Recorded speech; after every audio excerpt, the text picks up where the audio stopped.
Welcome to the Spiritual Awakening with Shaz podcast, where we unlock the power within and navigate the journey of your self-discovery together. I'm Shaz, your spiritual mentor and life coach, here to help you tap into your inner guidance system and manifest your best life. Whether you're just beginning your spiritual journey or looking to deepen your practice, this podcast offers insights, techniques, and inspiration to elevate your consciousness and transform your reality. Get ready to shine your light and embrace your true potential. Remember, the answers are inside you. Let me be your guide on earth. Welcome back to Spiritual Awakening with Shaz. I'm your host, Shaz. Today I'm talking to the beautiful Tatiana Georgieva. She's an amazing spiritual gifted abstract artist, and she channels with the Pleiadians and other beautiful light beings. I was very blessed to meet her when she booked a reading with me, and I was able to see the guide that she channels with when she does her artwork. And this confirmation formed a bond between us. And I truly love the energy, the healing, and her spiritual journey. And I wanted to share that all with you today. So welcome, Tatiana, for joining us. Thank you so much. Thanks for having me. It's good to be here. Thank you. I really appreciate you coming. And you grew up in the Soviet Union. Do you want to tell us a bit about that? Yeah, sure. So I had quite a typical Soviet Union childhood. So what it looks like for many people who didn't grow up there, it's quite limited by Australian standards, but we were happy because we probably didn't know any better. So I had everything that I needed as a child. I had my grandparents. We lived in a tiny flat, 6 people. So my parents, grandparents, and grandma. And just went to normal school. Then my parents had a younger brother, and they just let me do what I needed to do, go to university, be an artist, just do whatever. So I feel blessed this way because I wasn't pushed to do the fancy professions, whether it's teacher, although I felt the push towards to become a teacher of some sort because it's just stable. Yeah. And was no idea, because my mum is a mathematician, my dad is more like on a mechanical side, but he had his spiritual side to him as well. So they were not really sure what to do with my thing as an artist. I love that. And from very logical minded people, so very right brained in that way, mathematics and like mechanical, a very strong masculine energy and right sided thinking. So to have someone very intuitive and on the left side of the brain, the artistic avenue, to be able to see and visualize so much more than others, that would be quite impactful for them, I gather. For them, yes, I guess it was. They were they still probably confused. My mom's still confused where it came from, my artistic side. But then, I'll see bits like old embroideries, for example, from my grandmas or from my great grandmas. Or I'll see, like, I remember my dad, that's one of the vivid memories of my childhood. I remember my dad made dodecahedron shape out of paper. Yeah. And he hung it from the bookshelf. And I was completely fascinated by it. And I have no idea why he made it, and he probably didn't have an idea why he made it. Maybe he was drawn to it or something. But I remember it being white and just hanging off the bookshelf, and just like sometimes if the window opened, it will just sort of wobble a little bit. And it just made some profound impact on my perception. I realized that in the way we are as personalities, as people, we're these multifaceted beings in a way, Yep. Like we all have different sides to us. Yeah. We sure did. And you never know where talent comes from. I truly believe every soul is born with a gift, and it shows up in many, many different ways, in forms, in shapes and sizes. And It's up to you to remember to tap into that gift, to own it in your childhood and bring it forth in life however it's meant to show up for you. I see many people with the same gift and it shows up in totally different ways. But with the artist aspect, what part did color play in your life as a child? Yeah, so the color was huge for me because we had a limited sort of set of color pencils in Soviet Union. And my parents, when I was 3 or 4, they moved to overseas for a couple of years, and I stayed with my grandparents. They raised me for a couple of years. But my parents would send, boxes like parcels back for me for with some chocolates and stuff. And once my grandma said, "Hey, she really likes to draw. I've noticed she's drawing a lot, like I was drawing a lot." They sent me this set of textures, which we didn't have textures at the time in Soviet Union at all. We only had crayons because of the Iron Curtain. There was no import as such from overseas. So, and I remember looking at it, 18 colors in that cylinder box, looking at me like this. And I was just blown away. I had 3 shades of purple suddenly. I had some really bright pinks. And then I had some really bright greens that you can only see in the spring grass, only in spring. And then the rest of, everyone who grew up in Europe probably knows what European autumn is. It's, orange and red for a while because of the leaves, and then gray is just 100,000 shades of gray, So for me, it was mind-blowing. And yeah. I just kept that really woke me up, because whenever I feel down or lack of inspiration or I need something, I just remember that image of these 18 colors, and I'm just like, yeah, and I'm good. I'm good. I'm good now. That's such a powerful story to draw from too. I love that. And we're lucky in Australia. I've always had lots of colors. Nowadays, I buy texture sets and there's like 80 different shades in a packet, and the variety of color would blow your mind. And I love the artistry that what you can do. We think we know color. Give a standard palette to an artist and watch what they can do with it. It's phenomenal. Yeah, so we come like a kids and candy store in the art shop. Yeah. I know I'm not the greatest artist, but don't set me in an art shop. I want to buy everything. It's amazing. So looking back in your childhood, did you feel already subtle signs or energies connecting with you? Something's definitely was connecting to me, with me, as I'm sure as for many, many people. Everyone has spiritual side, I believe, and like you mentioned rightfully, everyone's got gifts. It's up to us, like, as somebody very smart said, it's up to us whether we unpack it or not. Mm-hmm. But looking back at it now, I think I remember at 3, 4, 5 years old, 6, before then my mundane school started, so to speak, I was able to do this mindfulness thing or just sit, and it felt like the time would just freeze or stops, and I would just sit with this, what I call now is sit with the spirit. Mm-hmm. I see this, when I remember it, the tears rolling in my eyes, because it's just such a peaceful feeling. You feel like just filled with light, and you're present, and you feel protected. You feel at peace, and you feel, that you just want to, inspiration is everywhere.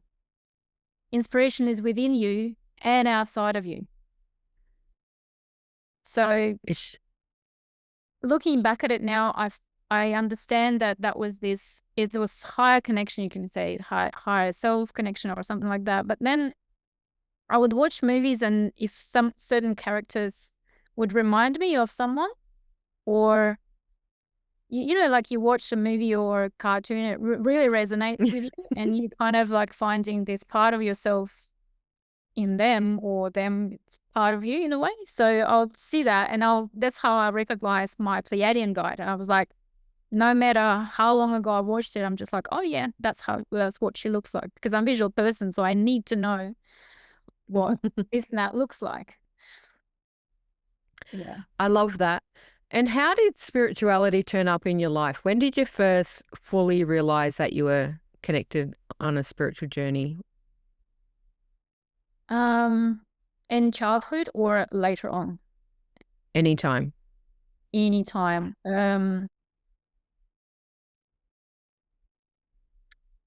It's kind of like, you're peeling the onion.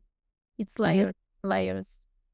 Sometimes I get really grounded and don't even read any books, or take gap in my meditation practice, short gaps. I can't really go without my meditation for too long, so to speak, because then we get scattered, too drawn, too pulled by the needs, or I need to sustain myself. Yeah, let's paint whatever society wants us to paint, sort of thing. But then another wave comes in, and you start realizing, I'm here to actually, I want to unfold another part of myself, or I'm ready to unfold another part of myself, and it's the whole new story begins, sort of thing. I love that. And it is exactly like that. There are different levels to it, different layers and everything like that. In our pre-talk, when we were communicating to record the podcast, you mentioned a very significant time in 2017 in your spiritual journey. Can you walk us through that? Yeah, so that would be what many called probably dark night of the soul. Though I'd say that this can happen many times throughout our lives, I believe. It's like peeling layers of the onion, sort of thing. We're peeling these layers of our ego in a way. I believe in the fact that the dark night of our soul is realization, this rapid realization that what we think we are, we're not actually that. Or what we thought we are, that's not actually who we are. So then you hit it and you're just like, hang on a minute. So who is it that I am actually? If that was all false, and a lot of spiritualists, a lot of us saying that these days, when we started marrying spirituality and science, a lot of people say, and a lot of great spirituals say, which I respect hugely, like the world is an illusion, but it's such an individual perception how we understand that. And I had a struggle with that. I'm like, what do you mean the world is an illusion? I can touch everything. I can impact this. I can do this, and that will turn out like this. And does it mean that art is an illusion? That means what I do every day, as I paint, is it illusion? Does painting exist? What was that then? But I think it means. So I came to understanding that it means actually that the physical things are perishable. Our bodies are perishable, and the only not perishable thing is the spirit that lives within us. It's eternal. So that's why it's Maya, the illusion and everything, because then we think, okay, how much time do we spend to earn this and this, to spend it on the physical things that are actually perishable? Does that make sense? So this is what hit me in around 2017, although it was kind of coming up, and some body ailments started coming to play, and I started questioning what is my family, why I decided to have family in the first place, what to do with this gift. Because I was so after the university, I became like a graphic artist. So I worked for a long time in the advertising industry. Yep. I went to be an art director eventually and such. And I thought, well, that's pretty good. But I didn't like the whole advertising values, and there was something wrong for me there, that I didn't want to stay there for too long.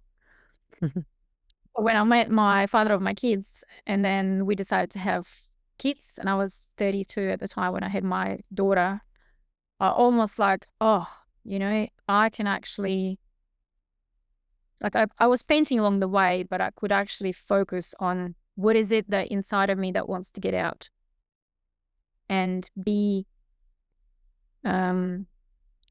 expressed, not in the advertising industry, just be expressed on its own as it is, you know?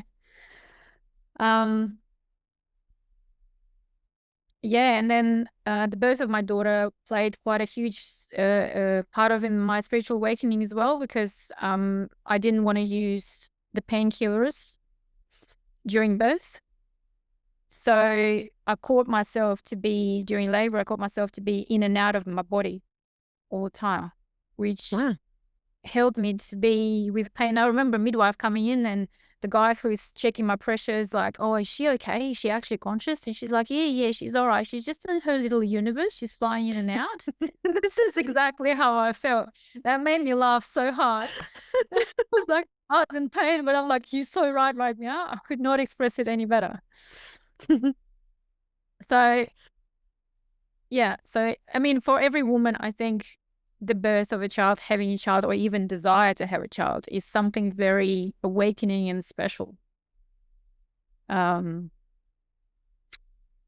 so something like that, I guess. There's a lot of other things happening, but I can unfold if you ask me what you're interested in. Yeah, it's really quite amazing how motherhood is truly transcendent, and everyone's birth story is different, and to master energy like that is quite powerful. But underneath all of that, there would have been emotional or energetic challenges for you. How did they show up before you actually turned the corner? I would say the huge part of why the dark night of the soul was so emotional for me personally. I'm pretty sure it's the same thing with other people, is that we don't want to face the shadow. Yep. We don't want to face, this is how we were growing up as well, but we don't want to face uncomfortable things. And we think everything has to be unicorns and good. And, you know, everyone's like, try to reply to someone when they're asking you, how are you? And you just be like, Yeah. I'm just alive. Not good. No, I'm fine. Or actually not very good today. They'll be like, oh, what do you mean? You know what I mean? Like, we don't want to face that shadow. And for me, it was facing the shadow. It was facing the physical pain. And then I was facing the shadow. And I had struggles when when they have a baby in their hands. And, you know, newborn baby that, you know, my parents were still back in Belarus. I didn't have a family except of my partner, the father of my child at the time, who was extremely helpful as well. But essentially, as a woman, you're kind of on your own a little bit. Yeah. So I was trying to avoid the shadow many, many times, which doesn't turn out good because you're No, it essentially doesn't. just lying to yourself. Yeah. Yeah. So for me, it was just, okay, it was really, really hard to understand for me how the yin and yang concept. Once I Yeah. started understanding the yin and yang concept, which pretty much came after birth of my child, because birth of the child comes with a pain, so that's okay. And it just disappears afterwards, pretty much. Well, pretty quickly, to be honest. Because I remember my husband, Instantaneous love. yeah, asking me, I think when I was back in the room and the baby was next to me, and he's like, it was like half an hour after labor, seriously. And he's like, oh my God, what I witnessed was like horrifying for me. Like, you were in such pain and I didn't know what to do. You were in and out of shower and blah, blah. Would you do it again? And I was like, hell yeah. Yeah. It's absolutely, look at that. Look at who we've got. Although it's 14 now, almost 14 now, and it's like giving me her own opinions, but Yeah. it's the best creation. It's the best piece of art of my life, you can say. It reminds me something that my sister-in-law told me when she had my niece, my first niece, Kayla. And the pregnancy was a bit of a struggle and she went through all this stuff and literally the birth was horrific. She was screaming at people and it wasn't like helpful. You get in this state where the pain is so bad and then they hand you this baby and your body floods with endorphins and the tingles I get from spirit from it is phenomenal. There is no love like it. And then someone goes, oh, you're going to have it? Yeah. She goes, I want to be pregnant again straight away. And like to receive that, it's amazing. And mothers feel that way when they first have their children. They're flooded with this love. And I get very concerned for those who suffer and go through that, like postnatal depression and things like that. For me personally, that's a part that I consider the dark night of the soul, where you're handed this child. Back in the day when my sister-in-law gave birth, Kayla's 30 this year, I think, or 2025. Yep, she's 30 this year. So 30 years ago, they had 3 to 5 days in hospital. Nowadays, you have a baby and you can be out the same afternoon. Yep. If you have a baby at 5 a.m., you're going home 5 p.m. that night. Yep. And then you're handed this child and it goes, there you go, take care of it. Yep. And when you can't take care of self and you don't know who you are and you don't understand the full gift that you have, it creates this crack in the personality sort of thing that brings about this depression of, am I worthy enough? Am I good enough? Can I do this? All the negative aspects of self that I personally like to help people when they're going through that, because I have encountered plenty of mothers that have done it, to help them understand this is just part of the awakening. You are then reconnected to a source energy that is exactly like your soul, and you're in charge of this beautiful being. And you start to question, am I capable enough to be in charge of myself? Can I love this child when I don't love myself? Can I see and give this child everything that it needs? And it's even worse when you don't have backup of family and you don't have a great support network and you don't have people that you can talk to or a supportive partner. There's nothing worse than thinking as a mother that, oh my God, I don't know if I can do this. Am I good enough? Or what if I harm my child? What if I cause it damage? And these are thoughts that run in their head. And it is the aspect of the dark night of the soul for that, the shadow aspect of self of, can I do this? Am I equipped enough? These are questions that not enough people ask. And heaven forbid, like my cousin, where you end up with a child that has a disease that's going to cause the worst case scenario where they pass away. How do you equip to cope with that too? That's another level of awakening. There are different aspects that bring it about. And motherhood is a massive awakening period for people. Yes. It saddens me that not enough people see it as that. They just feel that they're lost in themselves. They're not sure what they're doing. And I'd love to make sure that people out there understand. Reach back and connect back to self. Ask yourself who you are. Connect back to your own soul self. Because having the soul of this child gifted to you, it makes you remember the whole essence of everything that you're capable of when you're born. Yes, I do remember me and my husband were thinking we just got handled this amazing new human being, like you said, but we don't have any instructions. There isn't any. There is, you get a device these days and you go, here, hold Yep. instructions, don't even read. But you There's get a this manual. important thing in your life pretty much as a child and you don't really get any instructions. And yes, I was dispatched, so to speak, back home. I was lucky to spend a night at a hospital because I was part of midwifery group practice. Beautiful. Because I wanted to, I let them know that I want to go naturally and avoid any painkillers if possible and things like that. But, the community would definitely help. The bigger community, which I did gain friends a bit later on after, but these first few months are essential for sure. For that. Yeah, it's something that I feel isn't quite out there. And for me, it's like a gap in the market. It's not something that I personally want to feel, but I do believe that someone needs to step up and create a safe place for young mothers and new mothers to talk about what's going on and share secrets and things like that, because it can be totally overwhelming and heartbreaking for those who have all these doubts and the shadow rises up and you get fearful of what you think you're going to do. I read a stat recently, and I don't like to get into the politics of things, but this stat broke my heart.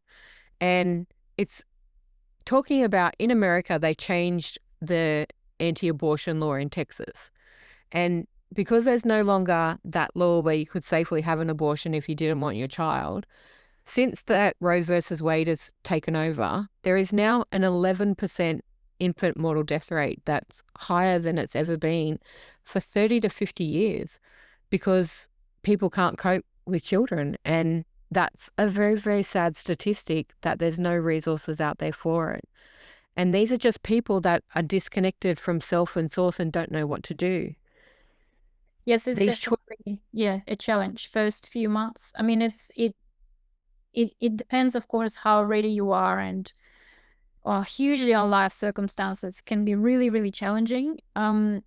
It is a challenge for our intuitive, for our inner self to find that intuitive, the whole generation of mothers behind us, what did they do? And it's all still, yeah, it's really still stored in our bodies, because that's why we are, that's what we're passing is with this, I wanted to do exactly what my ancestors did. And that's why I said no painkillers for me. I want to feel what they felt. That's fine. yeah, Um, but in a way, again, it's good and bad, it's really dark when, infant death, of course, happens, but it's also interesting to go through this challenge, whether you actually can feel what's right for you in a baby, whether you absolutely. can in tune. Yeah. Yeah, and it is one of the most powerful awakening aspects of life is to give birth to new life. And it's the discovery of even the remembrance of how you yourself came into the world. And as a parent, we change our perspective on what our parents did with us. I know I had a fairly traumatic childhood and blamed my mother for a long time over things that she did, but I have greater awareness of it now because she did the best with what she had, because there is no training manual. There's no little notebook. There's no little go-to person that tells you how to do it. You have to paddle along and find the ways within yourself. So it's amazing that you can do that. When you tap into your own spirit guides and connection with source energy, how do you feel that? Can you explain how you channel and how you receive your artistic endeavors? So coming from our previous conversation just now, I felt that spiritual awakening after my daughter was born, because I think I had this huge heart expansion. So all I wanted to do is I want to give her joy. I want to bring joy into her life. I want to bring more light, and I want to just make her happy. That's what you feel when that extended in a way into further. I almost treat my collectors as children. I feel like I awake some inner child in them or something, because it was a long time I didn't use any black paint at all in my artworks. And this is my period when I denied my shadow. I was like, oh, black paint in my artwork. Yeah, so I just want to play. And I think maybe I was subconsciously sort of feeling this gap from the Soviet Union grayness, dogma, whatever we were growing up with, not knowing, my inner child must have felt really quite restricted, although I didn't know it at the time, of course. Yep. Mm-hmm. So for a while I was like, yeah, no gray in my artwork, no black, nothing, none of that. Just color. Let's just spray bloom, the brighter the better. And once I saw the fluorescent colors, I was like, whole new level of art, because those are the colors that I know exist, because when I'm in meditation, I feel fluoro pink, I see fluoro pink, or you see super bright, that translucent purples, or purples that are actually white and then they're purple again, or you see this light that's got all the colors of the rainbow in it, that translucency to the things like a pearl sort of has. Yeah. And I want people to see it too, because as I discovered at school, or later on, not everyone sees it, because, I'm like, what do you mean? I'll sit in meditation. I could sit in meditation after I met my spiritual teacher, and he did this magic, that magic. And I was like, oh, this is actually okay that I can sit in meditation for 5 hours. That's cool. That's actually fine. And he goes, yeah, that's absolutely fine. So, with the spiritual aspect, I don't really see my guides as a guides. I feel the presence. So I guess you call it the clairsentience, and I get claircognizance as well. So sometimes the image comes into my mind and I just know that this is right, or idea, and I just know, or if I ask the question about something and then the answer comes to me and I just know it's right. You know, like you read information and you go, oh yeah, that's right. And that doesn't resonate. So that's sort of, in a way, that's how it is for me. And when I meditate, I guess, I always connect before I paint. I used to call it, or I still call it, get in my zone, get in my peace. Yep. Get back to my frequency. That will be a good one. That will be good to know. And I just, probably partially just probably like you, I just, whatever I get, and I feel, sort of, I feel that it's high resonance. If it's high, I need high resonance. I'd like, because, like, if you want to sort of put joy out there, or subconsciously, I'd like to heal with my art. Then you need a high resonance.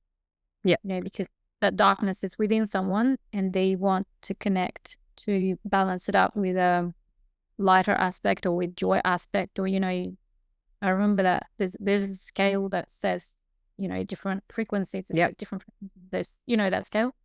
Yeah. I forgot the name of the guy. The emotion scale. Yeah. Yeah. And it's like, got joy, they've got pride, they've got neutrality, all that sort of stuff. So whatever I understood through my spiritual practice and learning, the lower frequencies, the below neutrality, that's what caused disease, essentially. Yep. In our bodies, it causes this really dense, compressed something that turn into disease and physical. So I guess I bring that in yang, or other way around. So to balance it up, and so they can feel the gap that they need to feel, or feel the freedom to feel what they feel. Yeah. Sometimes people sometimes we get those disease or illness, disease, because we're not allowing ourselves to feel what we need, what we want to feel. Yeah. So in the way, the artwork is invitation to be free, or allowing to feel what you want to feel, I guess. I love that. And what would you say is the biggest lesson along your spiritual journey that's taught you about self-expression and divine purpose? What's the biggest lesson? Well, there's so many. There's no one. There's never one. Definitely do not deny the shadow. And surrender. Surrender is a good one, which, again, everyone understands differently. One of the, when I was contemplating your questions, I was actually, when you sent me like brief questions that you want to ask, I realized that I'm a mental person. For example, I'm quite mental. I perceive information through text, through audio, and I like to talk things through, but there is certain limitation in words. So the biggest lesson for me, for myself, and probably for others, would be the artwork. It connects, it goes bypassing the mind, basically. So it connects to our inner core. Because it's not words, it's bypassing the mind. So I had an idea at some stage to put some words in the artwork, oh yes, or do it, something inspirational. But I was like, no, I'm not actually going to do it, because then it's going to be straight. The mind is going to be turned on straight away, Yeah. And I'm like, no, I'm not doing that. So it allows, in a way, that's surprising discovery for myself, because it's emotional. It basically engages other senses. Yeah. All the 5 senses, you can say, because if it has texture, you want to go and touch it. If it has color, you the color connects to our chakras, so the energy centers. So whatever color speaks the energy, that energy center within you wants to refill, wants a refill, Recharge. Yep. recharge. Yeah. And you just don't ask questions. Is that right? Can I do it? Why does it do it? The conscious mind might ask those questions later. But I like the fact that you just don't ask questions. And that's why I don't like actually really hesitating to put any names on the artwork even. This is why I just sort of started calling them like in Latin. I'll get my own idea about it and I just write in Latin, hoping that people's not going to even go and look for it, meaning of it, because it's going to be my meaning. It's you come out with your meaning. I was very tempted to go, abstract number 263, for example, Yeah. Because I don't want to project my meaning onto it. They have to come out. And like you posted that picture of mine, the painting of mine for social media, and they were like, there's so many ideas that people come with. And I absolutely did not intend to put it there. And I love that. That's so beautiful. I loved it because when you showed it to me, I'm sitting there going, oh my God, there's worlds in there. And the big thing that I see is literally right across the canvas, I can see this massive big dragon. It's like a big snake dragon across the energy of it. And that when I shared it to the group and I asked them to scry into it, what do you see? Everyone got different things and then I could find them too. I spent hours in it. Like I've got a list of 1,000 things, but there's this massive dragon energy in it. And I'm like, I love it. And the frequency, but that's also something that I'm connected to. So I'm going to see that because that's energetically aligned with me. When you look at abstract paintings or even the ones behind me, my friend Darlene did that are the pouring paintings, you get so much from them, like the beautiful essence of delving into it. What do you see? That symbology, that's your spirit guide talking to you. That's your higher self communicating with you. And they will use any format that's available to you to give their message across. So that dragon energy was to stand in that power, to go and fight. It's a very abundant feeling energy for me as well. So I love that aspect about it too. So if you are able to talk to someone that's struggling in their or disconnected from their creative energy, what would you say to them? I know you mentioned that you connect and you are very mindful about your connection, but how would you inspire someone to connect to their creativity? I would say sit in silence with yourself for a bit first. And sometimes it's just a matter of started drawing on a piece of paper. Just get yourself one big piece of paper, get yourself all the colors that you can get hands on, and just start doing something. Even if it doesn't make sense of anything, just scribbles. I love that. And it's absolutely true. Just start, because you never know what's going to form from it. Yeah, it's like automatic writing, once you I always kind of struggle with automatic writing because colors are probably my go-to thing, or shapes. But the more you do it, the more you get better at it. It all comes with practice. If you struggle, ask someone. I'm really at the stage when I'm wanting to help people with what you just asked about, with a creative expression. So I'm going to start doing it some stage artist one-on-one on my website, offering one-on-one sessions to actually get help, because what happens then when you really, for example, you started scribbling, right? Or somebody started scribbling and they feel really connected. Then they start looking. Then our mind goes, oh, I'm going to start looking on the internet.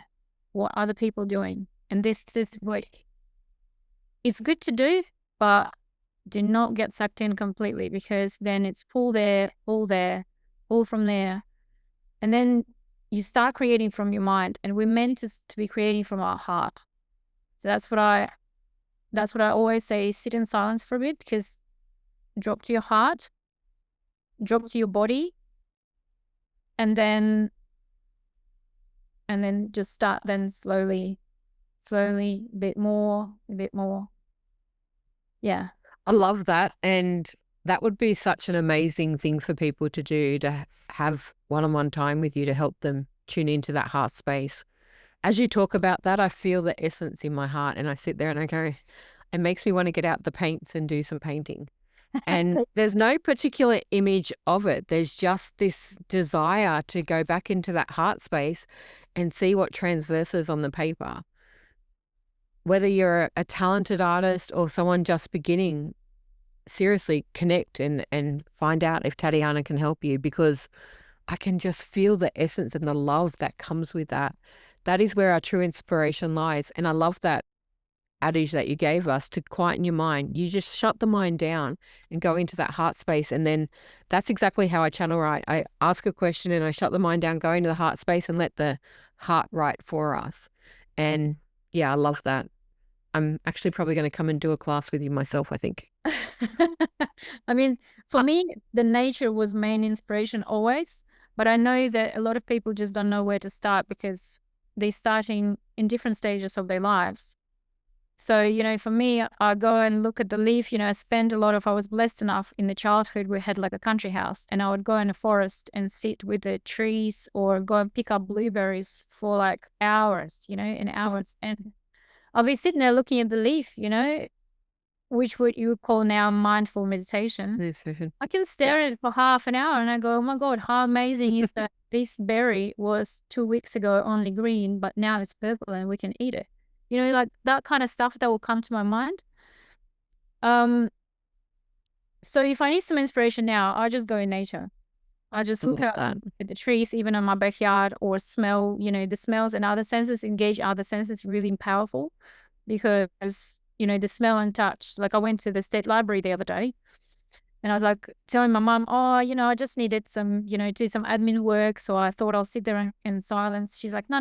You actually want to smell of old books. Books. And I'm like, well, I know that feeling well because like every now and then I do love to just go to a library, like just to go and be in different places and things like that. Inspiration comes from many places and so many people do find it in nature. I find when I go for my daily walk, which I haven't done for a while, but when I do, I have to sit and look at the trees. I've got one favorite tree in the park just down the road and I've got to pat it. Like it's the texture of the tree that I love. And when the old bark's peeling off, I've got to open that bark up and just play and feel that. It's just yum. It is yum. That's what I'm saying. Do you have any? It's so rich. It is, yeah. Do you have any daily rituals or practices that help you stay aligned with your guides and in creative flow? Yes. So I start my day with meditation. First thing in the morning before I get out of bed, I'll do mindful breathing. Yep. What do you call conscious breathing? You can call it, and it's deep belly breathing. At least 15 minutes. Yep. Which, from the science point of view, I think it engages parasympathetic nervous system. Sure does. Mm-hmm. But what it does is just like really calms me, and automatically, in a way, sometimes I'll just get intentions in my head without knowing that, like you said, channeling, or just random intentions in my head. And this is probably my spirit guides goes, we already planned your day, don't worry about that. Yeah, mine too. Yeah. So, or if I had intentions from yesterday, this helps me to prepare to actually execute it today. I try to avoid caffeine these days because get these GBDs or whatever you call them, you know. And yeah, and before I sit down and paint, I really sit with myself, and usually I ask how I'd like to be of service, how this energy in which way it wants to come out on the canvas and to actually serve someone, or to just deliver joy, or deliver maybe sometimes even shadow, you know. I love that because my first question every day when I wake up, first things I ground on the way to the bathroom. So it's just how I stomp and get my energy back in the body. And after I've done that, I sit there and ask, how can I be of service? What do I need to do today? How can I show up?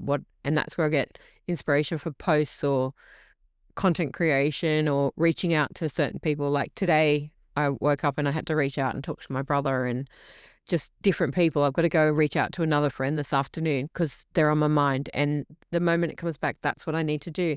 And every time I do, there's something that they need. How did you know that I needed you today? Yeah. Someone told me. I just had this feeling. So, what vision do you hold for your future for both your work and the women that are awakening right now? Oh, that's a big one, hey? Well, I'm hoping to do whatever I do now, and um, the feedback that I'm getting from my collectors is very inspiring for me. So I'd like to pursue doing what I'm doing because it obviously makes, from what I'm hearing, it makes a lot of difference. As sure I am with your work as well, you know, like you get quite a feedback. It makes difference in people's lives in a good way. Um, I'm I'm feeling that my daughter is getting a bit more involved and interested in what I do, although I don't think she's going to pursue an artist path. She still likes to be creatively engaged, just to see the, you know, for her it's a world of opportunities now these days. And I might pursue to do more retreats on one-on-one classes. I don't think I'll be ready to do big classes just yet or any classes. I just like to do, because I did have experience with a mentorship with a girl with disabilities. Yep. And good friends now, and I absolutely adore her. It was amazing. And, you know, one-on-one is something it's something special. It can deliver in so many, it's, you know, the same thing we do one-on-one with you, you know. It's such an individual, it's really in-depth experience, which is amazing. And it really shifts you, puts you into another level, gives you courage and so many other things. And for women who are waking up now, there's no ceiling really, is it? Just, I think we have to remember to do not drop too much in our masculine. Know it's there and keep it healthy, because it is still quite the masculine driven world we are in.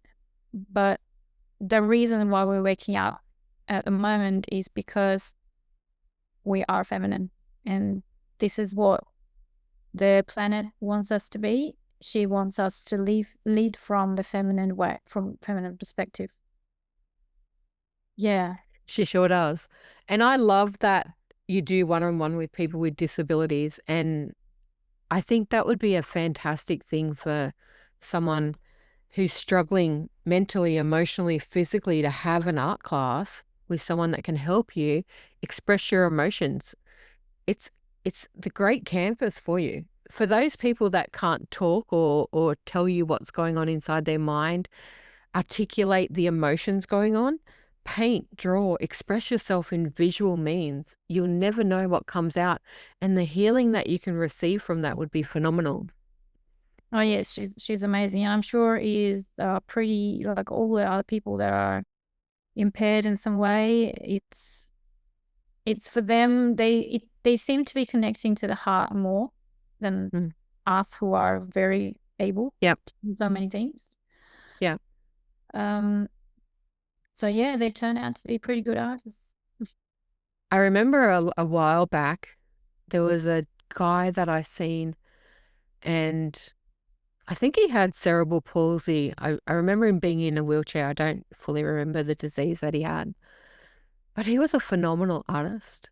Like, he was selling paintings at an event that I went to, and I must have stood there for like 2 hours looking at them because they just took you to a whole new world.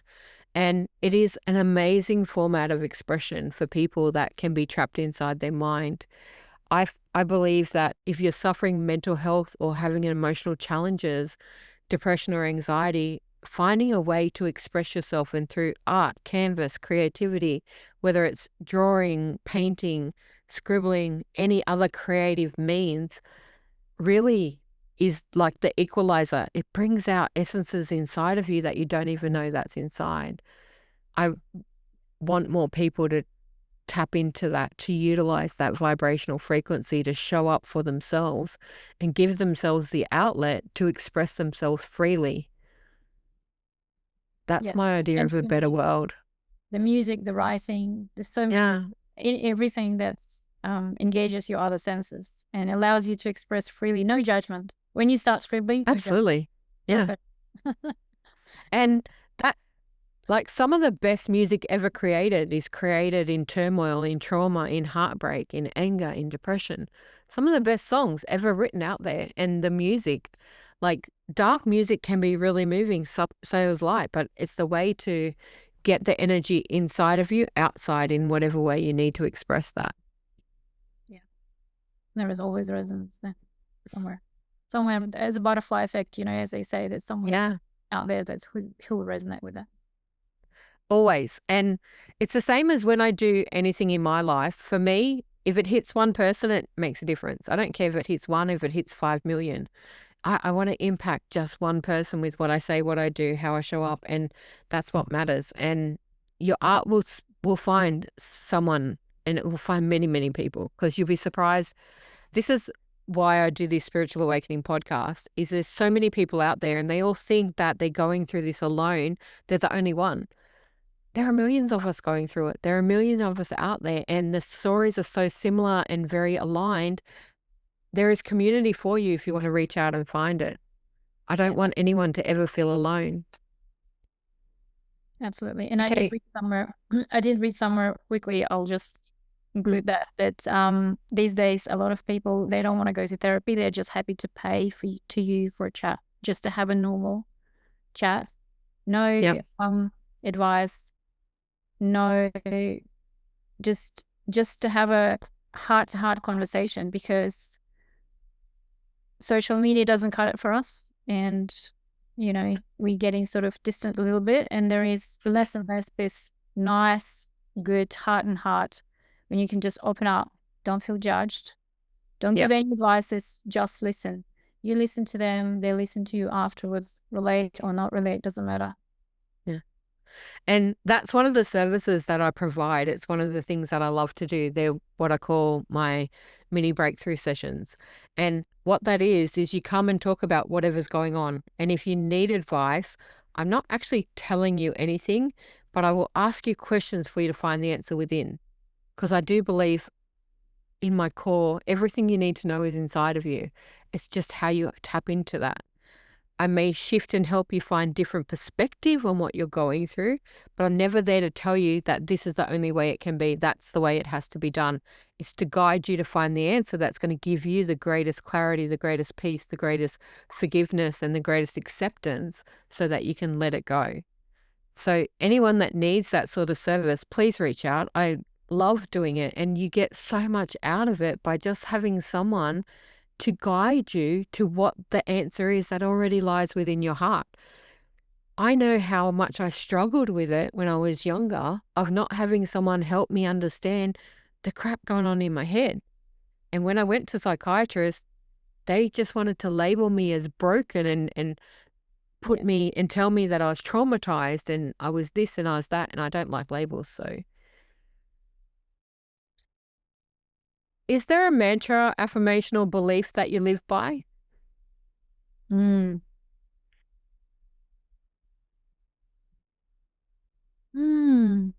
Not as such. Not as such. It's I do have those from time to time, but they're always changing. They're always Yep. changing. Because I found myself, as anyone, I'm sure if you read one book twice, you'll find that you finding new things. Or if you watch the same movie twice, say Mm-hmm. 5 years later, so many new things. And it's just so beautiful, it's so amazing. At the moment, for me, I think it's surrender, let go, and just have trust and faith of what's going on that has to go on. And so many things came flooded to my life since I did that. I love that. Yeah, they just is, because we think we can control things, but we can't control things, you know that.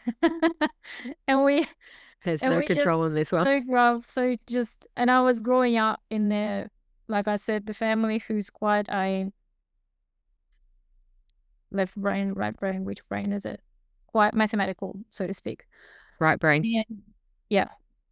And it was always about control. It was always have to do this and that. But there is a difference between control and discipline. Yeah. That's different. For me, even, my spiritual teacher taught me discipline, but I even struggle with that because if I wake up and don't feel like doing certain spiritual procedures, I can't do them. I just can't. I Yeah. need to drop into my heart, realign myself, recenter, and then maybe if there's no alarm bells going on that, needs to be done because, with 2 kids, I have 2 kids now. So there is certain thing that needs to be done right now and I can't delay them. I cannot put them aside. I Yeah. need to be, if I don't do it now, they'll be just ringing in my head. So I know the feeling. surrender, let go, recenter when you need to. Mm-hmm. I love that. And the same with the discipline. It's something that I personally struggle with. And I've got a lot of coaches out there that want to help you, and they all tell you that you have to be disciplined. You have to have this routine and you have to do the same thing every single day. I'm not a robot. I don't do the same thing every day. I go with the flow. I go with what feels right for me. Yes, I have certain routines. I have lots of different rituals.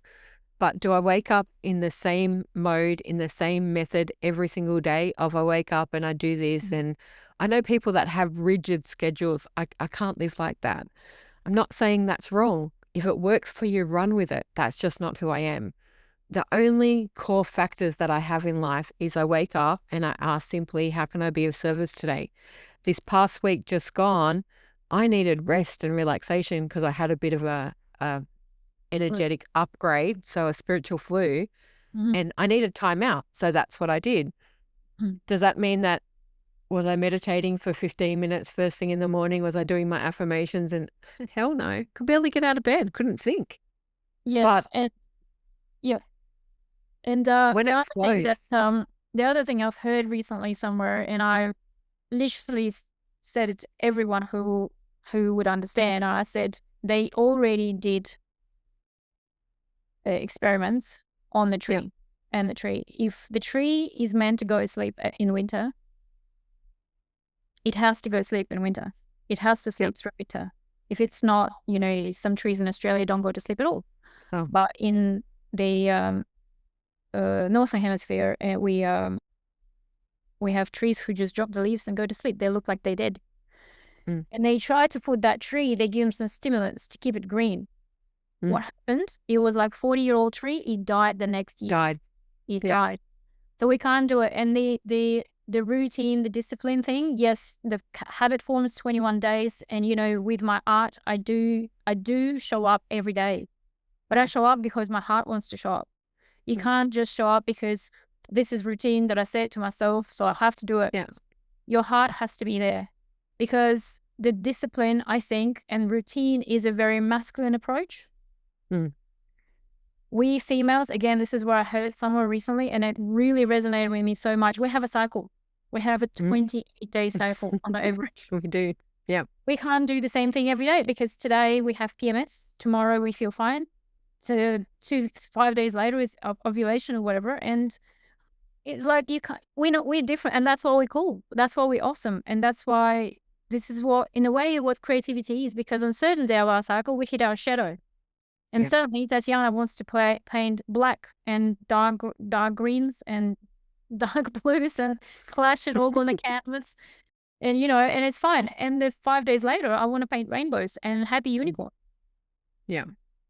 And all of those things will resonate with different people. And so it's about embracing it all. It's about Absolutely. the cycle.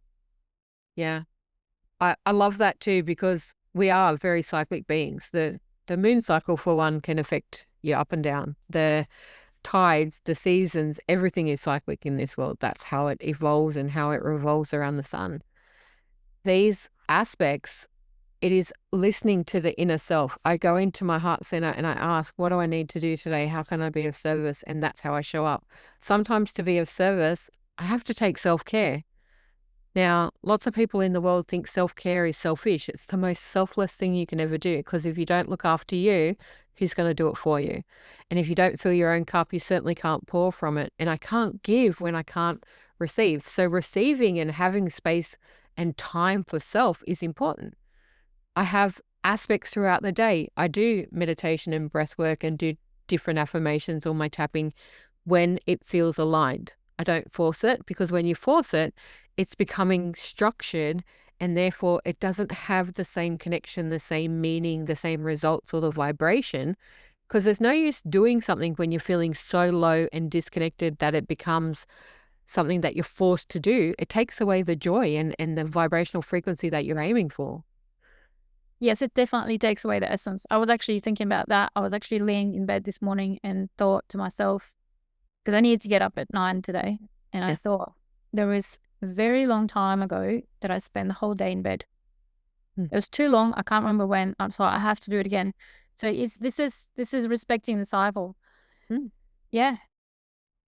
I did it a few days ago, like last weekend. Not from your essence. Yeah. And it was so good. It was so much better. Yeah. And it's all story. Like, put the mask on yourself first, then put the mask on your child airplane. Whole story. But we all forget about it.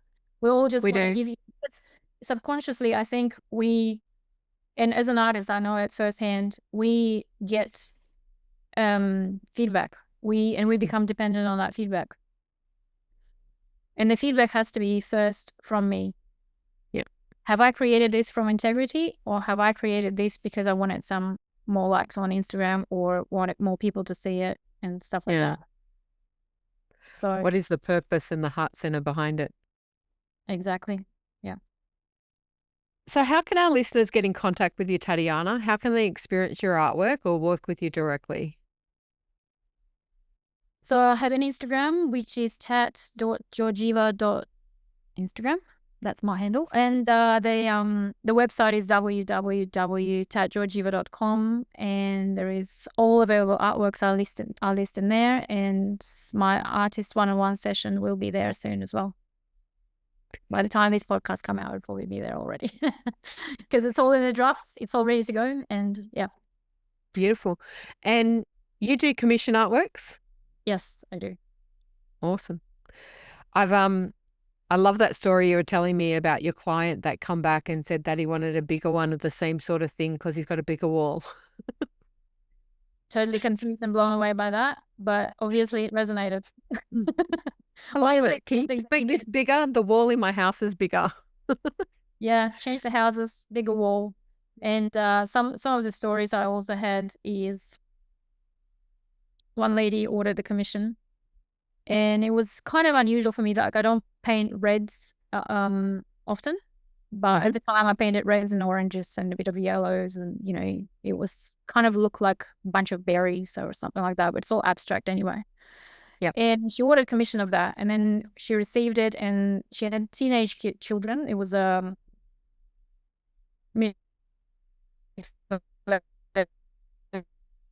lady, and she had teenage children, and she said, I'm thinking now that if there's a fire in the house, then I'll carry the artwork first, not the kids, because she put the chair in front of the artwork, and she's sitting there and is looking at it every day, just in silence, sitting chair, looking at the painting. And I'm like, for me, because I see it every day, different art of mine, and I'm like, why? But she couldn't even explain why. That's the thing. That's the beauty of it. I'm like, why? But she could not even explain that. You know what I mean? That's what I'm saying. You can't verbalize it. It's 5 senses. It's other senses engaged, which is not exactly verbal in the words. And it's like in that movie, I was thinking about our chat the other day, and that movie where something about the first contact, and the aliens rocked up in a big, big spaceship, and they started communicating by sound and color. So there was different big flashes of color from the spaceship and the sound of it, different notes. So we now know that every note resonates to a certain color, as well as colors resonate to certain chakras in our bodies. Yeah. And I thought that's probably how we communicate with the art, same way. You know, if it's there, then the resonance is there. You don't have to ask yourself, why is it there? Actually, it's really funny. It reminds me of something. I haven't been for a long time and it's on my list to go and do it again. I love going to art galleries or art museums when there's like big artist things on, not to go view it for myself, but to watch the people watch the paintings and to see how they interact Oh with the God, painting. that was It is fascinating. Like, there's a movie and I can see the image in the movie where they've walked into the gallery and they've just sat there and they've sat there for like 8 hours looking at this one painting.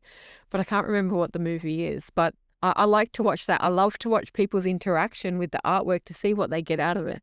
There are some paintings I look at them and go, I can't see anything. And people love it. And when they talk about what they see, and it's fascinating. yeah. I love Yeah, people. we did that when we had I had an exhibition last year in Sydney and affordable art fair with a couple of other artists friends. Yep. And because we'll all sell online mostly, we don't really hang our pieces anywhere. Or if we hang them, we just walk out. You know, we're not Yep. sitting there all the time. We got to observe because we had to be there at the fair all these 4 days. Yep. I was blown away, to be honest, because I would stand aside and they know I'm an artist, but before they come talk to me, they will be standing there and staring at the pieces. And I could not guess for the love of me what was going on in their head. And they could stand there for 20 minutes and just look at one piece. And I'm like, this is fascinating. This is like, you never see it when you sell, you know, most of the pieces I sell online. And so I don't see that. But it turns out that some people looking at my art for like 2 years before they actually make Buy it. decision purchasing. But I'm like, and I don't see that. We don't see that, and we don't know what's going on in their head about it. But I'd love to hear the impression, what resonance. But yeah, sometimes I can't communicate with words. But you know, we try our best. Fascinating. I love that. And even for me, sometimes different paintings and things emit different tones and frequency. You can feel it.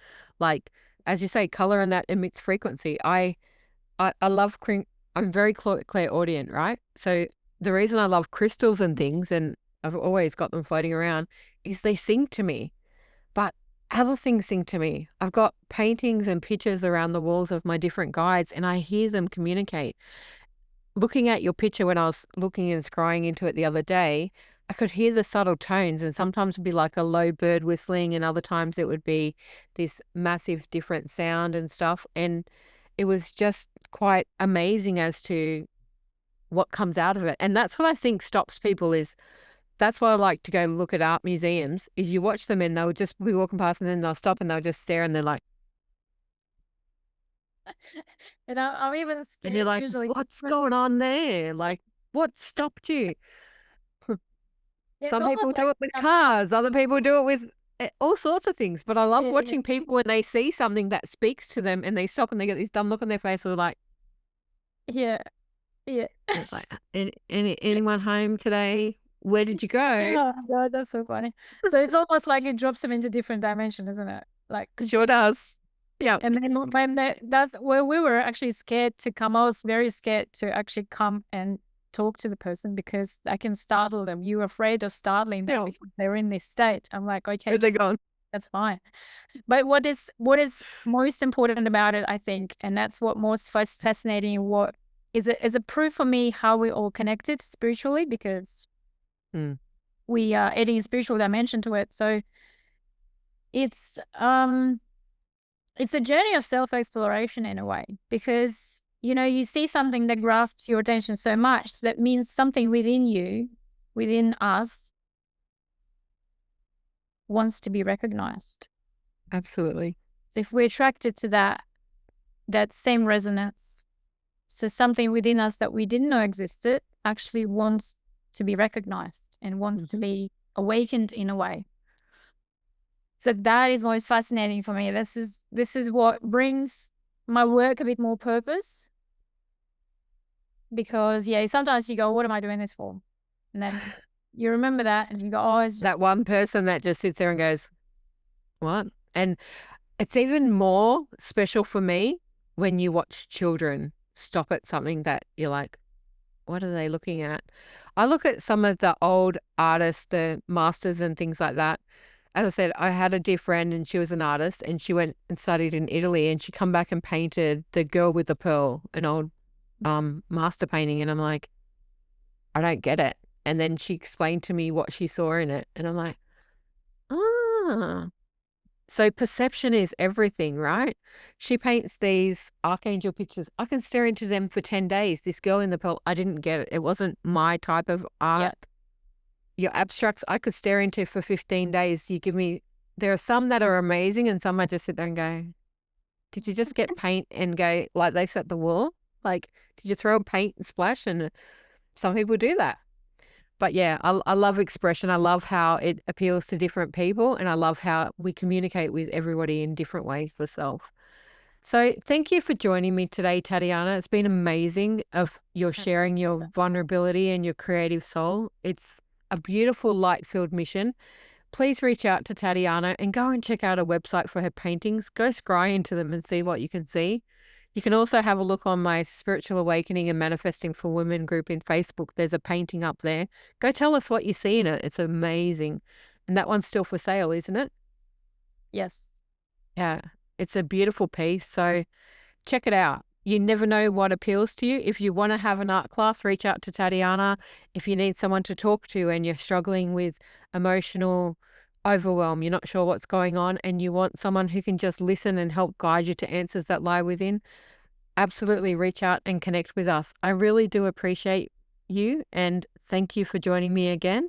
And everyone, until next time. Thank you so much. Thanks for listening to the Spiritual Awakening with Shaz podcast. Don't forget to like and subscribe down below so you don't miss an episode. You can also follow us on Facebook with the links below. Until next time, trust your intuition and let your spirit soar.